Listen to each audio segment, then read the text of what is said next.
Boa noite, pessoal. Hoje, segunda-feira, né? Vamos novamente aqui com esse bom papo com Pedro Marcelino, que acontece às 20 horas das segundas-feiras. Nosso objetivo aqui é puxar o fio da memória de Alagoinhas, discutir a política, valorizar, ressignificar os símbolos, as nossas identidades, discutir as questões contemporâneas. E cada segunda-feira temos um convidado ou uma convidada. E o meu convidado hoje é essa figura importante aqui do nosso município, filho legítimo da nossa terra, empresário, radialista e um grande cidadão alagoense. Boa noite, Juscelio Carlos. Boa noite, Pedro. O Pedro é tão gostoso de falar que vamos tirar o Marcelino, né? Boa noite, Pedro. Boa noite aí a todo essa quantidade enorme de pessoas. Você, depois que colocou aí o anúncio que hoje eu seria o seu convidado, eu recebi muito, o feedback foi muito grande. Então, eu tenho certeza que vou estar sendo ouvido por muita gente e ver se eu consigo, né, preencher essa expectativa aí dos assuntos aí que você achar melhor aí ser abordado. Você é essa pessoa que renova sempre, agora comunicador, né, usando aí essa força, não podemos nem dizer moderna, mas atual, né, que é a internet, para estar tocando Alagoinhas, que é a sua paixão, como é a minha também. Muito bem, Juscelio. Alagoinhas me impressiona por duas vertentes, né? Uma é o seu potencial para ser um município de porte, né? Uma cidade humana, uma cidade boa para viver, para morar, para se cultivar saudáveis relações sociais. Isso me impressiona bastante, esse potencial que nós temos para ser desenvolvido. Seja pela sua profusão de matérias-primas importantes, né? A sua localização geográfica, o acúmulo a nível de formação de mão de obra especializada, né? A logística que nós fomos capazes de construir, tudo isso nos anima a pensar que podemos ser um município desenvolvido. E a outra coisa que me impressiona é a desunião, né?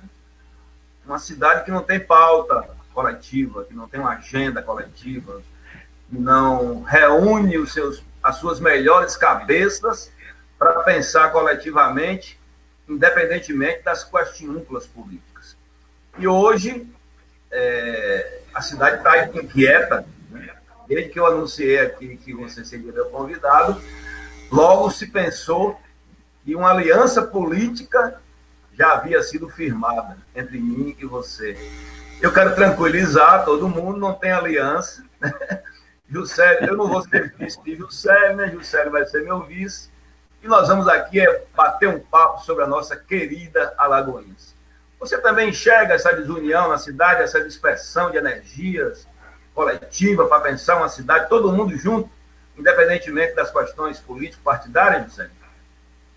Eu enxergo, mas nós fizemos um acerto antes que não iríamos entrar nesse campo aí da política, da disputa, etc. Mas está no sangue, tá? As pessoas colocam a gente na raia, mesmo que nós não estamos preparados nesse momento, dessa 1 hora de entrevista, esse não foi o acerto.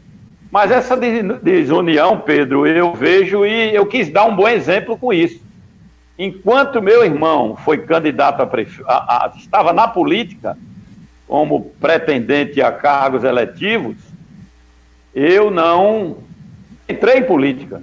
Então eu entendia que isso ia gerar, acho que houve algum problema aí que escureceu aí Então, acho que apagou a luz aí do seu lado, Pedro, acho que não, né?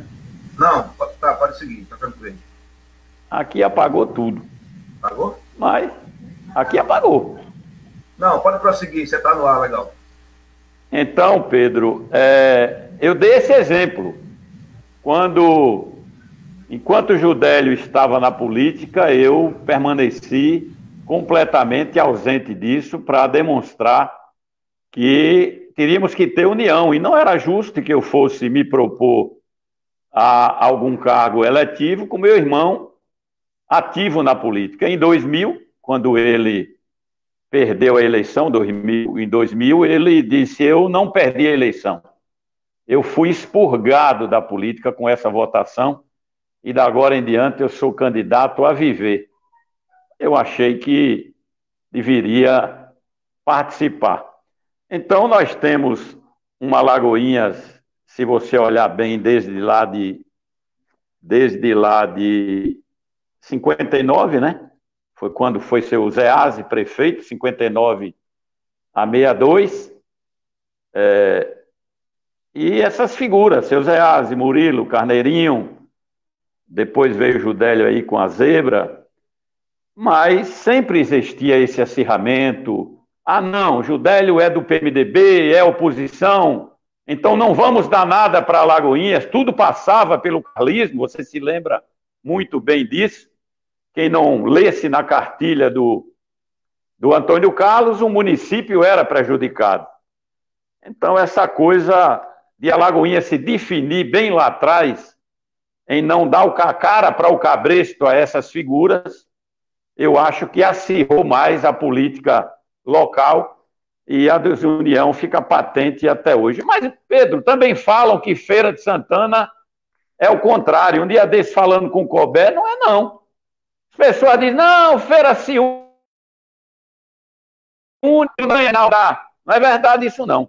Eu nem sei que município é esse que essa união existe entre as figuras representativas da política, mas pode ter certeza que nós poderíamos fazer tudo diferente e com certeza só Alagoinhas teria a ganhar.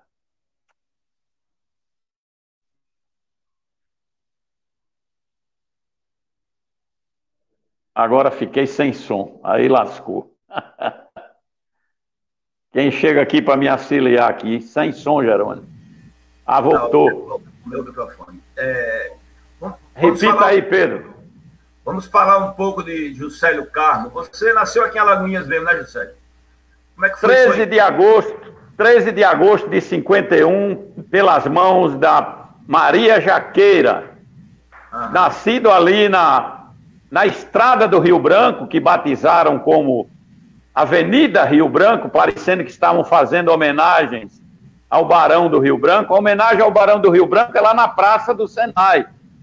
Essa nossa Rio Branco aí é a via de ligação entre Alagoinhas e o importante povoado do Rio Branco. Eram duas ligações, Alagoinhas e Rio Branco, que tornou-se lá a Estrada do Rio Branco.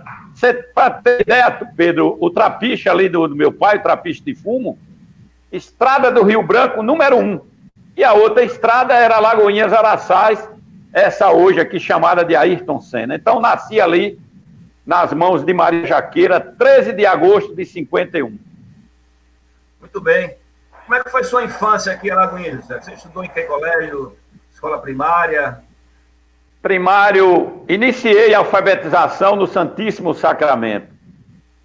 Do Santíssimo Sacramento, tive uma passagem na Escola São Francisco, acho que só um ano, aqui no São Francisco, até hoje aqui junto do convento, e logo fui para a professora Noquinha. E da professora Noquinha foi quando houve o trágico acidente. Eu, com 10 anos de idade,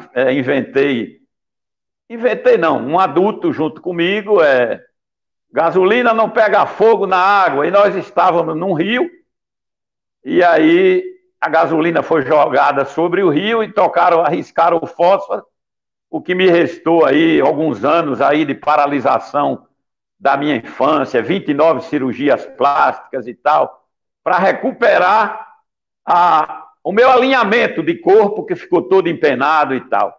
Mas isso não empatou que logo depois eu prosseguisse professora Noquinha, fui para o Flêming quando restabeleci a saúde. Do Flemming vim para o Centro Integrado Luiz Navarro de Brito, onde concluí o curso técnico de administração de empresa. Daí fui para São Paulo, passei no vestibular na Fundação Getúlio Vargas, também para muita ousadia, viu? Mas fiz um cursinho pré-vestibular em São Paulo e passei no vestibular na Fundação Getúlio Vargas, não conseguindo, de saudades, me afastar de Alagoinhas.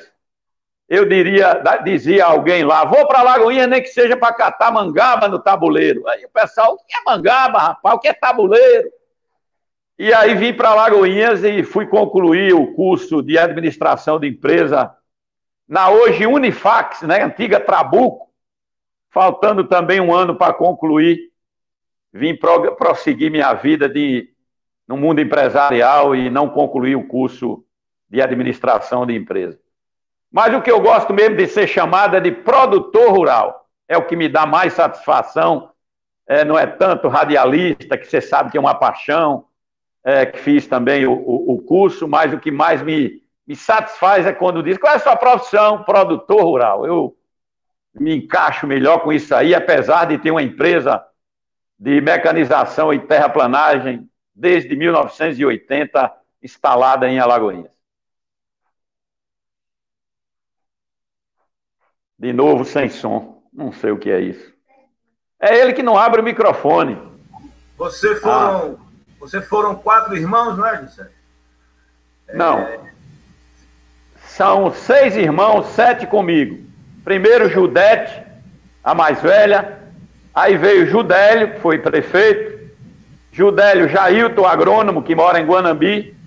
Jailton Júlio Filho, conhecido Julito, que foi violentamente, tiraram a sua vida aqui na estrada Rio Branco. De Julito, Juliette, que é casada, é a mãe de Guilherme, de Alexandre, de Adriano. Juliette Juscelino, de Juscelino Juscelio. 6 irmãos, 7 comigo. Muito bem. 5 homens e 2 mulheres. Seu pai, Júlio Carmo, casou com dona Maria Bernadette Novaes Carmo. E aí, 2 raízes plantadas. Por parte do pai, nasceu no Riacho da Guia. E por parte de mãe, a família Dantas, nascida em Araçás. Hoje, cidade de Araçás, não mais Alagoinhas. Uhum. E me conte um pouco, conta aí para Alagoinhas, essa vivência sua com seu pai, que foi um dos empresários industriais mais bem-sucedidos aqui de Alagoinhas. Ele foi do ramo de fumageiro, né? Isso. O Trapiche, de Júlio Carmo, que até hoje tem os vestígios, que deve ser preservado. Chegou a exportar fumo beneficiado. De onde veio? Qual é a origem dessa atividade a que ele se dedicou? E como é que você acompanhou essa experiência como filho e depois se tornando também um empresário do ramo? Veja bem, Pedro, eu sei que o dinamismo desse programa que você faz é mais um bate-pronto de perguntas e respostas, mas eu tenho que me deter um pouco com relação ao que você pergunta, porque eu tenho que falar um pouco da história. Meu pai não iniciou logo no ramo de fumos. Ele, logo cedo, tornou-se líder da família, com 21 pessoas para cuidar.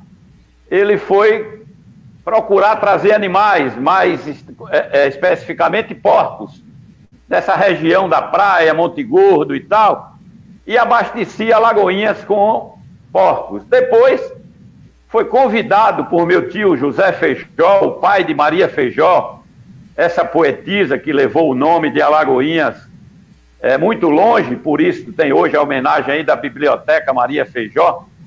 E o pai dela, irmão da mãe do meu pai, convidou ele para o ramo de fumos. E aí, meu pai se encarregava da compra do fumo aqui em toda a região, isso feito no lombo de burro, e fazia o benefício do fumo aqui em Alagoinhas e levava para a região de Juazeiro e o sul do Piauí. Se desentenderam, o meu tio Zé Feijó também tinha outro sobrinho, que era o Pedro Figueiredo, acho que sua idade faz você lembrar um dos homens também de dinheiro em Alagoinhas e tal. E meu pai não se entendia bem com Pedro Figueiredo. Preferiu largar meu tio Zé Feijó. E o que restou para meu pai foi o que restava, ou resta ainda para muitos nordestinos, ir para São Paulo ganhar vida. Mas ele olhava para a carga de tanta gente dependendo dele, resolveu dizer, não, vou vender o burro aí nas praias, lá pro lado de Monte Gordo e tal, que apura mais dinheiro, lá tem muitos ciganos, e de lá eu pego o vapor e vou para São Paulo. Nesse caminho encontrou um cliente, uma pessoa que vendia fumos a ele para meu tio Zé Feijó. E essa pessoa disse, ora, você está com a faca e o queijo na mão, você sabe onde compra o fumo, sabe onde vende, vai para São Paulo fazer o quê? Ele disse, mas eu não tenho o dinheiro para comprar o fumo. A pessoa de nome Gaudêncio Vicente Cardoso pegou a chave do depósito lá da propriedade dele e levou ele até onde estava acumulado toda a produção. Serve para você iniciar, mas o dinheiro, quando você vender, me paga. Ele pediu 6 meses de prazo, o Gaudêncio deu. Ele embalou esse fumo, o Gaudêncio financiou os carros de boi para trazer esse fumo até aqui a Alagoinhas. Daqui foi para o lado de Juazeiro, onde ele tinha já os clientes para comprar essa mercadoria, fumo de corda. Não era o fumo de folha que depois veio Almerindo, Portugal, ali com trapiche ali do 15 de novembro. Esse aí não, só exportava fumo de folha. E daí meu pai, desse fumo, dessa ajuda desse amigo, pôde progredir nesse ramo. E em 1938 construiu aquele trapiche ali, que praticamente também dali nasceu a origem da Lagoa Cavada, do bairro Lagoa Cavada. Eu acho que eu devo entrar mais um pouco nisso aí, Pedro, porque eu acho que as pessoas olham que nós temos Souza Carmo, não temos o nome de minha mãe, o sobrenome de minha mãe. Isso é um fato que as pessoas dizem, seu Júlio, teve uma pessoa agora aí mesmo que colocou nas redes sociais que nós somos famílias tradicionais, mas meu pai sempre esteve mais do lado do mais fraco. E aí chegou um cidadão e perguntou onde poderia fazer uma casa aqui na Cavada. Ele, onde é que você quer fazer uma casa? Pelo que a pessoa falou, hoje é onde está a Delba, ali na frente do Alagoinhas 4. Sim. Meu pai disse a ele, Antônio, essas terras são de Santo Antônio. Faça a sua casa, porque Santo Antônio não vem nunca passar documento para você. Eu requeria ao Estado, mas você é uma terrinha e tal. Moral da história, Pedro. Apareceu um cidadão, primo da minha mãe, que meu pai veio casar depois com minha mãe, e aí esse cidadão tinha fama, político potente aqui em Alagoinhas, e foi lá no depósito e lá desmascarou meu pai na frente dos trabalhadores, dizendo que quando ele quisesse dar terra, que ele desse onde a terra dele e tal. E a seu Alfeu Dantas. Resultado, meu pai mandou lá, correu o cartório, veio onde eram as terras do Alfeu Dantas, e as terras só eram 120 braças, onde é hoje aqui o Inocop do Zé Café, 120 braças na estrada do Rio Branco, 120 braças na estrada de Alagoinhas Araçás. O que tinha ele com ver? Moral, Pedro, meu pai entrou na justiça, na defesa desse cidadão pobre, e disso aí perdeu em Alagoinhas, perdeu em Salvador, recorreu ao Rio de Janeiro, e eu, com muito orgulho, guardo essa sentença em nome de seu Antônio, dando ganho de causa a seu Antônio construir a casinha dele. Essa mensagem chegou aqui através dos Correios, e foi uma festa na Lagoa Cavada, muitos fogos, e meu pai mandando que as pessoas construíssem suas casas, porque Santo Antônio não viria dar terra para ninguém. Claro que de lá para cá a prefeitura foi legalizando essas pessoas, dando titularidade e tal, mas esse bairro, de lá do Trapiche para cá, até o Lagoinhas 4, teve essa origem numa briga de meu pai, a formiga contra o elefante em termos financeiros. Muito bem, Célio. Estão aqui nos assistindo o Jean Maurício Nascimento, o Gregor Kelly, Cláudio Alcântara, o Cadu, Lívia Santarém, filha do professor Antônio Mário. Quanta saudade, professor Antônio Mário. Grace Keller, a Jussiara Muniz, o Moisés Bruto, Clóvis de Oliveira Clóvis, a Ana Silva e o Adailton Lima. E nós vamos, no decorrer aqui da live, Diógenes Ribeiro, o André Barbosa, nos assistindo. Nós tivemos aqui, como os grandes carros-chefes da nossa economia, a laranja e o fumo. O fumo, ele chegou para a Bahia em 1757, lá cultivado inicialmente na cidade de Cachoeira, que é ali no Recôncavo onde se desenvolve a indústria fumageira na Bahia, não é, Juscelio? Mas nós também tivemos o auge aqui dessa cultura em Alagoinhas, com a plantação do fumo pelos pequenos produtores que vendiam esse fumo, né, para atravessadores. Esse fumo era beneficiado nos trapiches e esse fumo chegava a ser exportado, né, para o exterior. Eu fiz um bate-papo com o Adalto, irmão do taxista Nadinho, e ele falava que trabalhou para o seu pai. Ele nos fala, inclusive, você não tocou nesse assunto ainda, mas que seu pai exportava fumo também para o Ceará. E esse fumo era transportado em caminhão.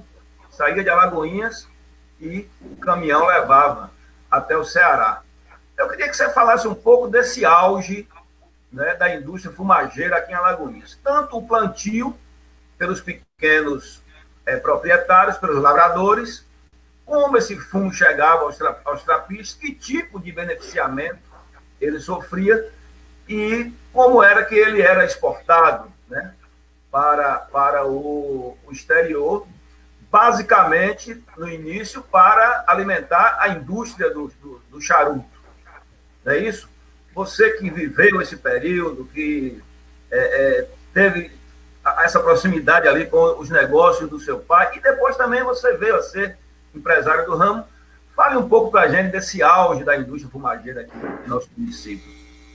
Veja bem, Pedro, eu lhe falei do início de meu pai ainda tangendo porcos para abastecer Alagoinhas.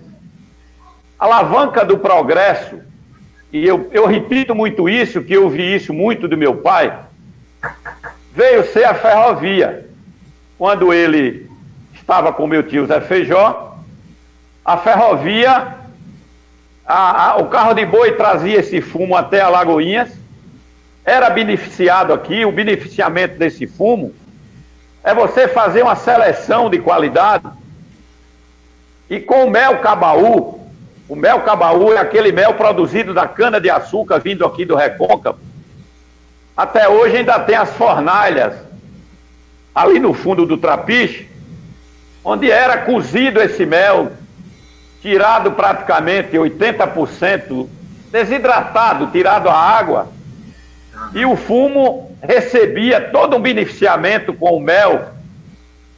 E quem mais botava o fumo no ponto exato era o dono do mercado. E meu pai, Deus deu a ele, e ele iniciou no sul da Bahia, no Baixo Sul e na Tegandu, com 2 vendedores desse fumo de cordas. Esse fumo não era produzido só em Alagoinhas, Pedro. Ele sempre dizia que Alagoinhas sofria uma concorrência na produção do fumo com Esplanada. E ele embarcava os burros, o pessoal dele, isso na compra, né? Embarcava os burros no trem até a estação de Pedra, em Esplanada, e ali ficava 3 meses comprando fumos. Esse fumo era beneficiado, ele depois já não fazia mais, não atuava quando ficou já de um porte mais elevado. Chegava aquilo ali a empregar 120 pessoas, Pedro. Todo mundo de carteira assinado, já lá com o Getúlio Vargas. Tem até uma história que ele conta, que Judélio, ainda no ginásio, um dia subiu numa ruma de lenha e, sempre curioso com as leis, a CLT estava ali cheirando novinha, e Judélio numa ruma de lenha fazendo discurso para os empregados de meu pai, na hora do almoço, introduzindo, você vê que choque para meu pai isso, as pessoas falando de 13º, de férias e tal.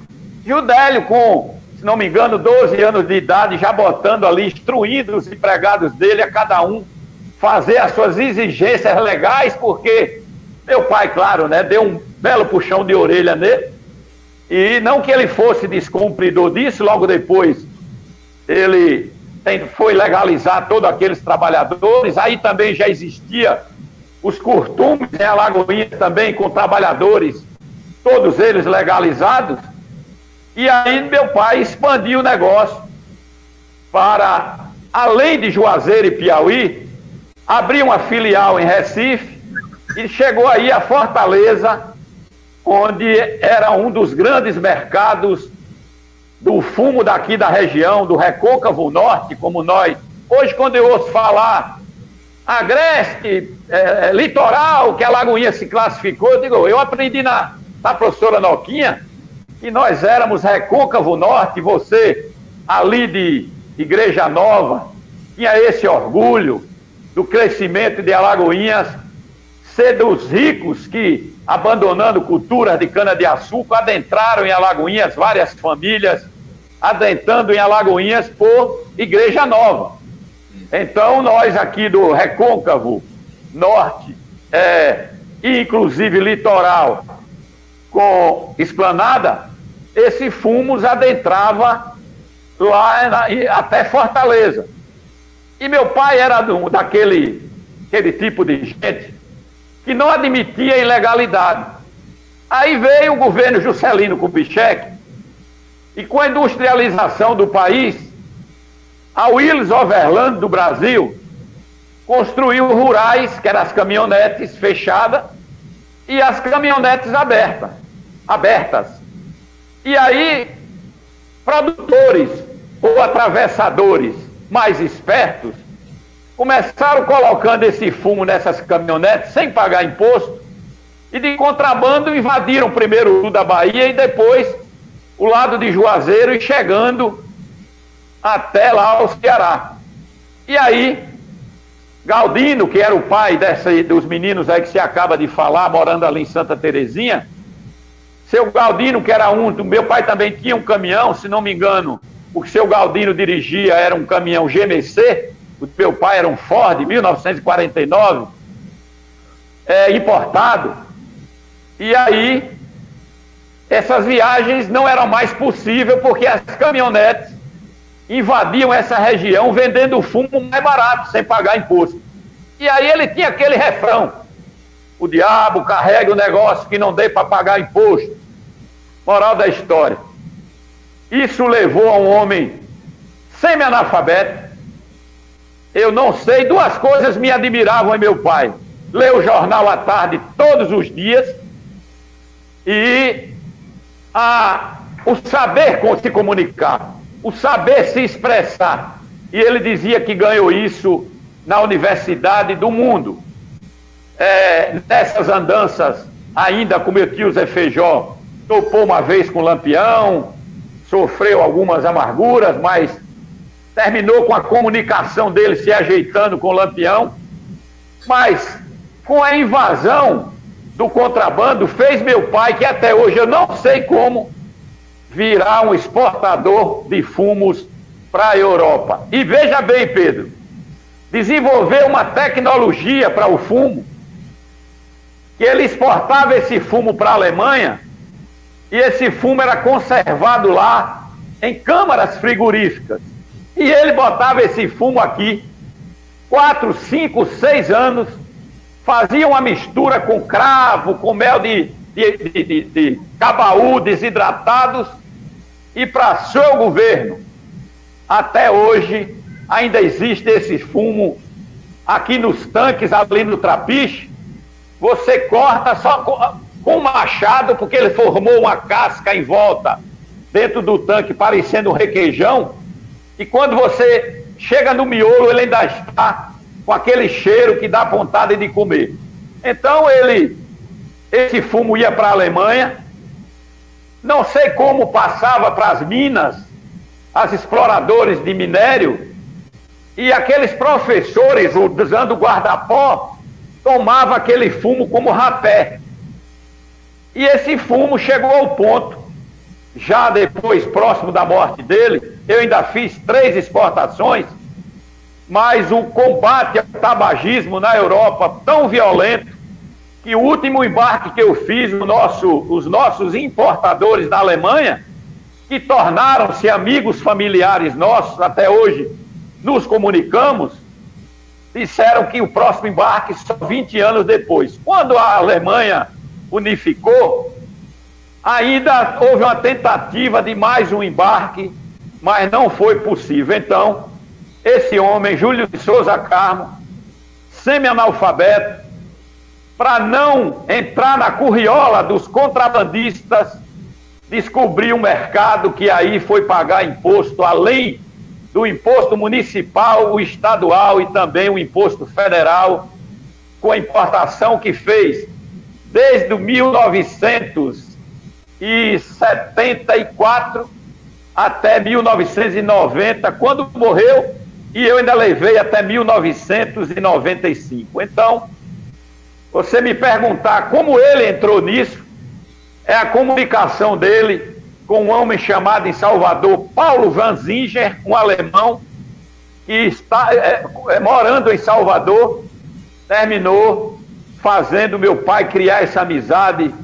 Hoje já são bisnetos lá na Alemanha, com fábricas de avião, com exploração de cerâmicas, e o fumo hoje para eles, só o fumo de folha, que eles ainda importam de produtores lá de Santa Cruz, no Rio Grande do Sul, ficando completamente interrompido o comércio de fumo de cordas para a Alemanha, e muita gente na época tentou entrar, Pedro, mas não descobriu a química que seu Júlio Carmo produzia com produtos naturais, e dos 7 filhos, só o que nasceu por último, graças a Deus, com muito orgulho.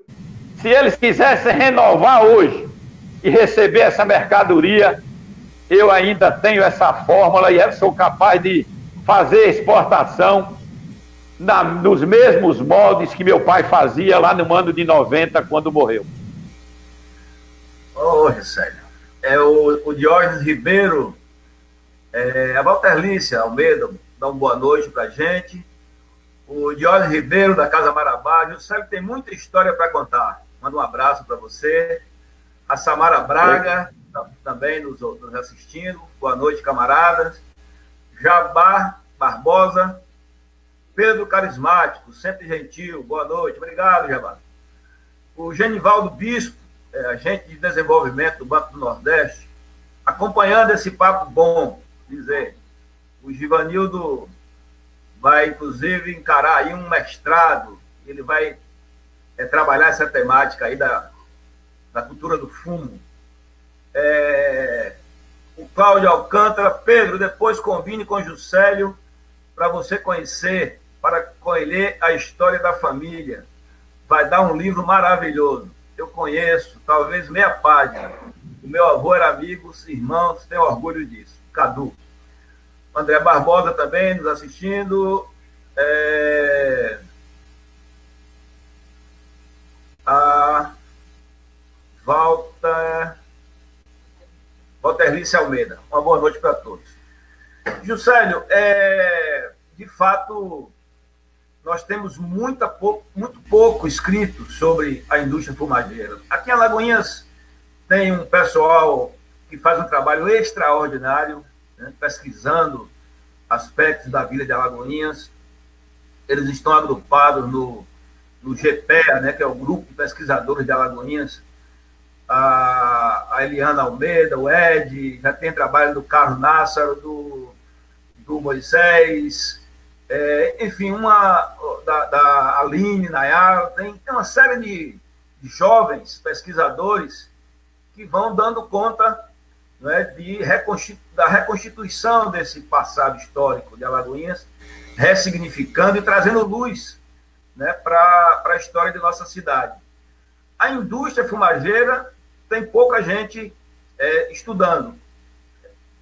Eles abordam de passagem por outros trabalhos de pesquisa. O Givanildo Bispo está interessado na indústria fumageira e, sem dúvida, você será fonte de pesquisa, né, para esses pesquisadores que se interessam por essa indústria, por essa cultura. Essa fórmula a que você se refere foi concebida pelo seu pai ou ele conseguiu essa fórmula pesquisando, foi passado por um outro pesquisador? Na realidade, ali de frente ao convento de São Francisco vivia um casal, Veridiano Alves de Souza, dono da frente que dá para o São Francisco e o fundo que dá lá para Elvira Dória, a Rua da Maternidade, para quem não se liga muito em nome de rua. Seu Veridiano, irmão do pai do grande mestre da medicina na Bahia, chegou a ser diretor da Universidade Federal da Bahia, o doutor Antônio Alves, cirurgião de mão cheia para a área de cardiologia. Que bom a gente pensar na Alagoinhas de ontem, Pedro. Quantas revelações, quantas pessoas importantes. Acabei de falar aí da minha prima Maria Feijó, que quando faleceu no Rio, com as minhas custas, Chico Reis revelava isso um dia num programa de rádio que eu fazia, eu pedi a uma pessoa daqui de Alagoinhas para ir buscar o corpo. Eu não admitia que Maria Feijó, com a história e para onde levou o nome de Alagoinhas, fosse enterrada no Rio de Janeiro, no anonimato. O José Hildo dirigia Alagoinhas, eu esperei que a prefeitura pudesse honrar esse... Não estou fugindo da coisa da indústria de fumo, não, mas você puxou nomes que faz eu me lembrar. Então eu trouxe o corpo de Maria Feijó para ser enterrado aqui em Alagoinhas. E a indústria fumageira, Pedro, juntamente com a ferrovia, justamente com os curtumes, foram os impulsionadores da nossa geopolítica. Alagoinhas não pode se desligar disso. Eu digo sempre que era muito fácil um candidato a governo do Estado, sem querer menosprezar Iambupe, simplesmente para citá-lo como exemplo, chegava em Iambupe e reduzia ali, ou resumia uma reunião ali com 100, 150 fazendeiros, e dali ia embora. Os votos estavam contados que o fazendeiro ia fazer aquelas pessoas votarem naquele candidato. Alagoinhas também teve uma pontinha disso com o coronel Santinho do Riacho, que em saudosa memória eu passei para a professora Iraci Gama a relação de eleitores que ele garantia X votos e os votos saíam, porque ele tinha a foto desses eleitores para que desse esses votos a quem bem ele prometia. Em Alagoinhas era diferente. Curtumeiros e os trapiches, esses trabalhadores já eram organizados em sindicatos. Ficava difícil a quem esses pretendentes de votos pudessem chegar e dizer, fazer uma simples reunião e sair com os votos de Alagoinhas. Então, quando a classe de os curtumeiros estava entrando em declínio, chegou a ferrovia, muito mais organizada em sindicato ainda do que os trapicheiros e os curtumeiros. Quando está a ferrovia entrando em declínio, chega a Petrobras, com seu Zé Aze, prefeito de Alagoinhas, que foi 4 anos, de 59 a 62, e o Zé da Silva Aze. Aqui foi descoberto o primeiro poço de petróleo. E aí, mais ainda, proletária ficou a construção de nossa cidade. E depois de Petrobras, polo petroquímico, onde você também foi dar lá o seu suor, e Alagoinhas se tornou essa fonte da esquerda na política. Talvez a sua origem, a nossa geopolítica, vem da força do trabalho. Quando você falou do início da nossa mão de obra, quanto orgulho nós tivemos, eu pequeno, mas de saber que Alagoinhas, quando Aramari lhe pertencia, exportava vagões de alumínio de inox para os grandes centros, Minas Gerais e São Paulo. A força do artista, do trabalhador quase artista, que construíam com detalhes de madeira essas classes, e elas tinham que ganhar para o sul do país a mão de obra especializada de Alagoinhas fazendo isso. Talvez por isso, Pedro, até hoje ainda somos detentores do segundo mais importante parque ferroviário em manutenção de trens, que são as nossas oficinas aqui, abandonadas, entregue a uma terceirizada, mas é muito... Temos que falar isso para mexer com a história, para que os atuais saibam que mão de obra nós tínhamos aqui disponíveis, de pai para filhos, a dedicação em carpintaria, em metalurgia, para chegarmos a nos ousar em produzir classes para abastecer o povo rico lá de Minas Gerais, do café e da industrialização já chegando em São Paulo. Então, Alagoinhas vem daí. Eu vejo que várias pessoas aí estão nos assistindo, na pessoa de Samara, de Cadu, quero abraçar a todos, foram tantos nomes conhecidos aí, e eu estou nessa expectativa de querer, talvez até avançando a alguma pergunta que você queira fazer, porque eu não sei se 9 horas eu saio do ar, desliga a live, e eu fico nessa ansiedade de querer levar a essas pessoas jovens a nossa história, como foi a nossa formação política. E talvez por isso o nosso Lula, depois de Salvador, foi a cidade que ele mais visitou na Bahia, foi a nossa Alagoinha. Amargamos aí com um atraso de 2000 para cá, eu sou inconformado com isso, mas vem dessa nossa tradição do proletário ser construída essa cidade, que até hoje temos uma marca que eu não aceito, que é a ferrovia ter dividido Alagoinhas em 2 povos. O lado esquerdo da ferrovia sentido Salvador-Juazeiro ou Salvador-Esplanada, ser de pessoas mais humildes.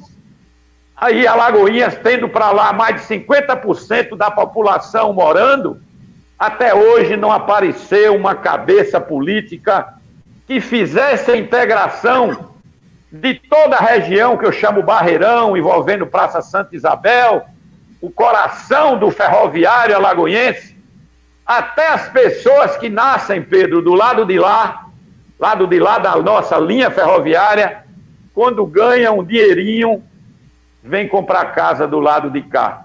Isso simplesmente por falta de iniciativa política para fazer o lado de lá atingir o desenvolvimento que a rodovia BR-101 fez todos preferirem o lado de cá. Nós não estamos aqui num lugar privilegiado, eu digo nós que eu estou em Alagoinhas Velhas, simplesmente porque Alagoinhas nasceu em Alagoinhas Velhas. Não.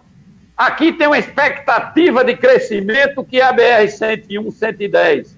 Enquanto de você olhar de lá de Santa Terezinha até o Mangalô, as casas são desvalorizadas porque crescem para dentro do mato. Sem ter uma expectativa de um anel rodoviário. E olhe que nós temos os raios. Se você olhar bem, tem o raio da Padre Godinho para Santa Terezinha.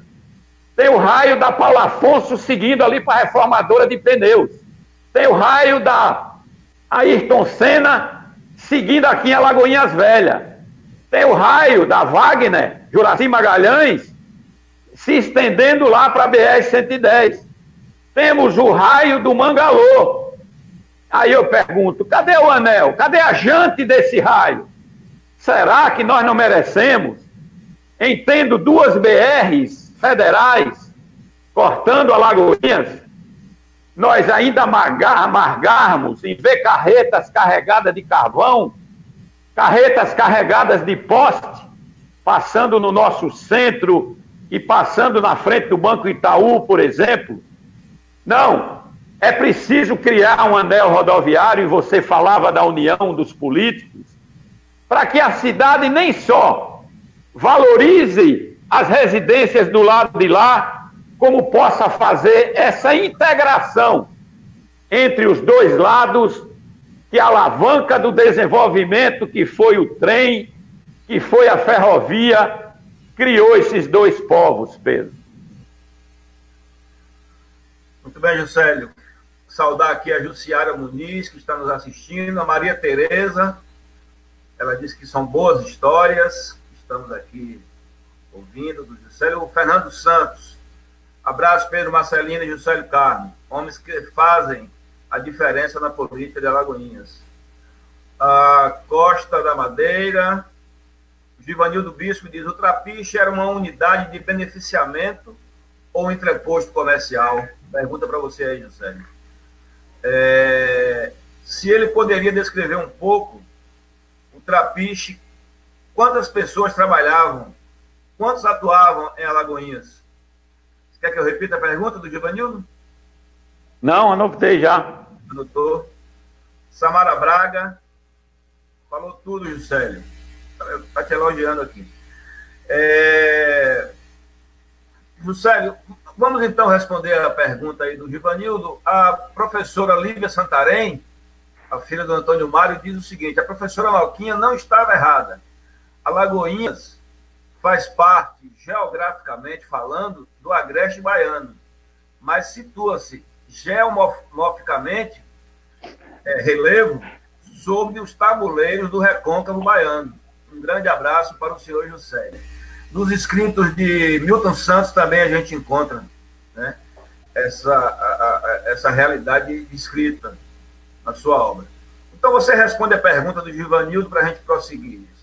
Givanildo, meu pai, legalizado, chegou a ter 142 empregados registrados. Chefe de trapiche, chefe de produção, uma coisa muito organizada, onde o fumo chegava da zona rural. E olha bem, Pedro, não existia banco para financiar a lavoura do fumo. Júlio Carmo, já com um padrão de vida, ele achava que devia retribuir para o pequeno produtor o financiamento da safra.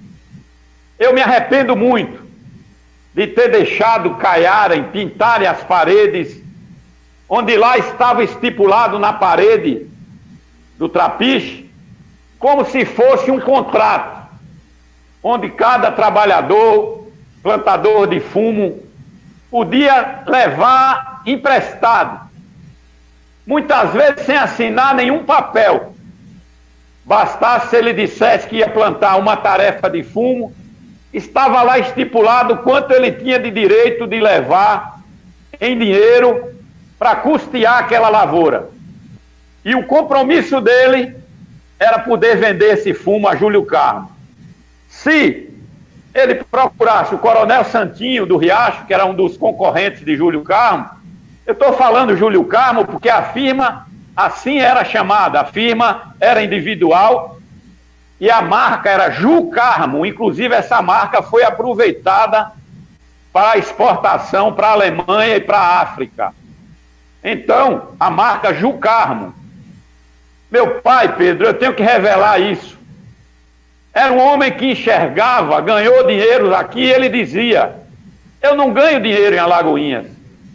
Em Alagoinhas eu distribuo o que eu ganho. E aí surgiu o desenvolvimento industrial com a indústria automobilística. E meu pai se tornou um acionista razoável da indústria lá em São Paulo, uma das primeiras a produzirem carros nacionais no Brasil. Aí vem a primeira televisão para a Bahia, trazida pelo Chateaubriand, que hoje nada mais é do que a TV Itapuã, no controle da Igreja Universal.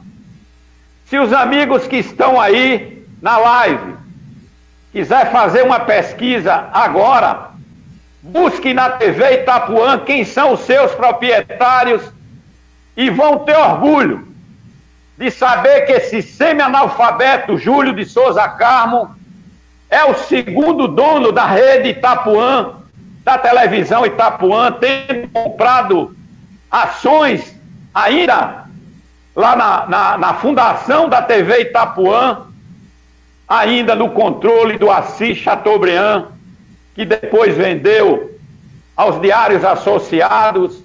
Aliás, não, os Diários Associados já era dele, vendeu depois a Pedro Irujo, e o Pedro Irujo passou a parte dele para a Igreja Universal, e nós mantemos até hoje como segundo dono da TV, proprietários da TV Itapuã, a que retransmite o sinal do SBT na Bahia. Esse era um homem que buscava o dinheiro fora, acabamos de falar, e você trouxe como testemunha os filhos de Galdino, que buscava o recurso em São Paulo, no sul da Bahia. Ele limitava até Gandu, já depois de Valença, e esse dinheiro era gasto aqui, financiando a produção do fumo, com essa produção, fazendo a classificação, como ele diz, do que é a primeira, do que era a segunda, colocando o mel cabaú desidratado com canela, outra coisa que eu não vou lhe dar essa receita, porque no passado os alemães chegaram a me oferecer e eu por burrice não vendi por $600 mil naquela época. Não sabia que o combate ao tabagismo ia interromper o nosso comércio, senão teria vendido a fórmula, que eu guardo com muito orgulho, que aprendi com meu pai entre os 6 filhos. Mas o Trapiche empregava, chegou a empregar essas 142 pessoas registradas, ainda quando o contador era José de Marcelino, que depois veio ser o seu sucessor, Zé Carlos Andrade, acho que aí as pessoas já se lembram, e esse fumo era beneficiado, tanto é que até hoje lá não tem indústria de fumo Júlio de Souza Carmo. Lá tem depósito de fumo Júlio de Souza Carmo, porque esse fumo recebia essa classificação, e ali ele era embalado num pau que chama sari, era outra mão de obra empregada, as pessoas cortar aquela madeira de araçá piruna, porque era uma madeira de fácil renovação. E ele, que tinha um espírito também de preservar, lá na fazenda ainda tem uma área que ele, em 49, quando adquiriu, proibiu que até gente montado entrassem na fazenda. Para você ter ideia, Pedro, o curral da fazenda é de cimento, para não ser cortada as baraúnas enormes que ainda tem na fazenda até hoje. Essa madeira ainda está em pé e ele preferiu. Era um homem com essa mentalidade, Quando ninguém ouvia falar em preservação, ele já tinha essa preocupação. Então, o trapiche era esse benefício. O trapiche, que hoje funciona ali a Le Biscuit, que já era o trapiche de fumos dos carvalhos, era fumo de folha, também para exportação. O trapiche lá no 15 de novembro, que hoje é a Copercar, aquele ali já é Almerindo, Portugal.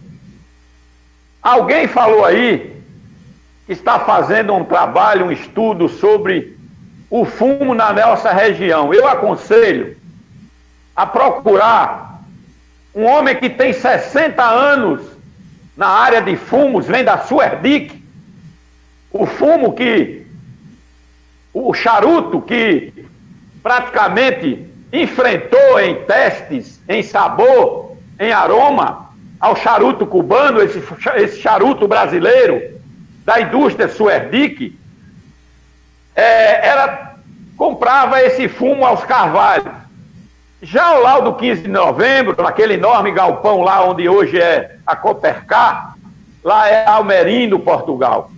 Outro exportador de fumo de cordas da Bahia, de fumo de folha da Bahia, de grande importância, porque, Pedro, esse fumo ia para exportar, como vai até hoje, e volta beneficiado lá fora, em sacos com aromas diversos, para ser consumido no Brasil em cachimbos. As pessoas tiram aquilo, colocam nos cachimbos para fumar.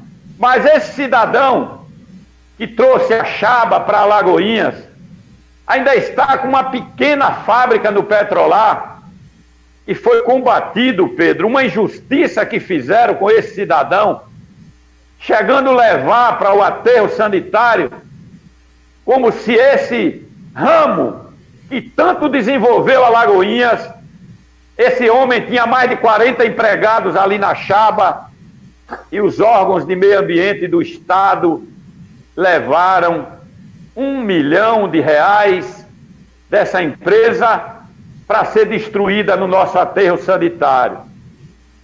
É um crime que fizeram contra esse homem. Ele hoje ainda dá talvez 10 empregos, muito mais pelo tipo, pela qualidade da produção desses charutos, que ele ainda manda para os grandes fumantes de charuto do Rio, de São Paulo. E eu agora trouxe para ele, para ajudar ele, reviver a indústria de charutos em Alagoinhas, aquele charuto feito nas coxas das caboclas, como é tão comum lá em Cuba, que é o charuto hoje de maior fama no mundo. Se você entrar na internet, você vai encontrar ainda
Juscelio, consegue voltar?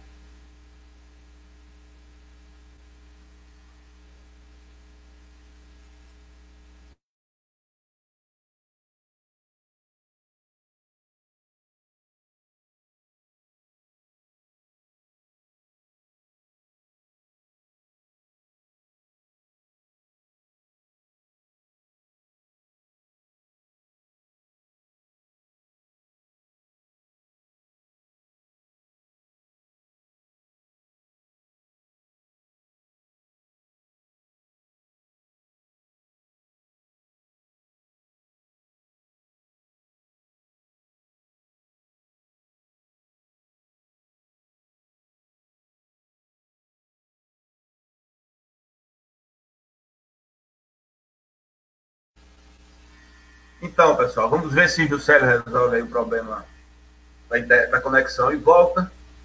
Acho que muito importante nessas informações que ele está passando, a cultura do fumo foi importante na Bahia, um dos principais produtos da pauta de exportação. Aqui em Alagoinhas, nós tínhamos um tipo de fumo chamado fumo pesado, ou fumo forte, né? Que era um fumo preferencial para a produção do charuto, né? E nós pretendemos discutir mais com o próprio Juscelio, investigar melhor, tanto o auge dessa cultura e dessa indústria fumageira, como a sua decadência.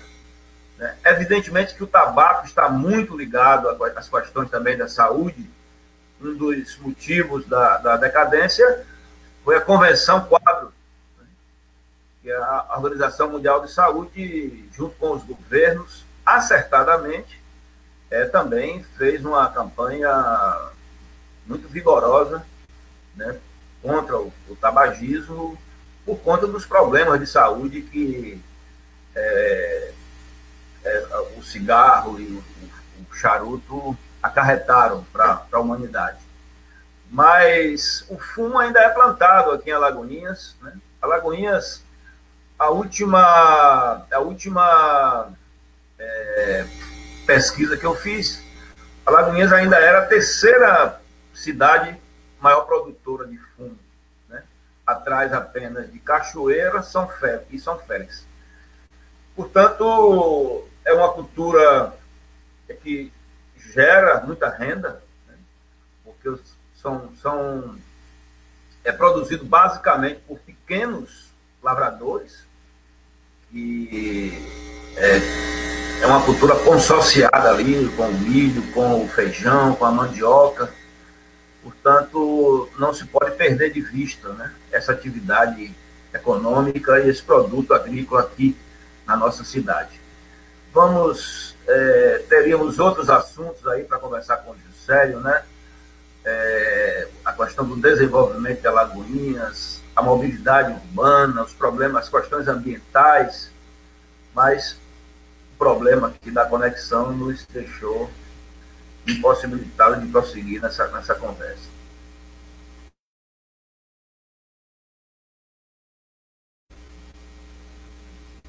Então, nós vamos verificar o que houve, vamos encerrar aqui a nossa live. Creio que mesmo com esse problema técnico aí, a participação de Juscelio foi muito importante, trouxe elementos fundamentais para as nossas reflexões, para a investigação dessa cultura, que foi muito importante aqui em Alagoinhas. E vamos convidar o Juscelio novamente, né, para prosseguirmos esse importante debate. A Samara diz: a cultura do fumo realmente foi muito forte no interior baiano. Além de Alagoinhas, cidade como Cruz das Almas, sim, é verdade, Samara, e Conceição do Almeida também desenvolveram o cultivo. A Valterlice é muito relevante, principalmente para a juventude. Eu queria, então, dar uma boa noite a todos. Obrigado por vocês terem aqui, né, nos acompanhado e com essa paciência. E me despeço aqui de todos, dando uma boa noite. Até a próxima segunda-feira, quando teremos aqui o traremos o Juscelio novamente para prosseguirmos nesse debate importante, ou com outro convidado ou convidada, para nós continuarmos aqui em Lagoinhas, trazendo luz ao debate, né, dessa cidade que a gente tanto ama, que a gente tanto, né, precisa fazer por ela.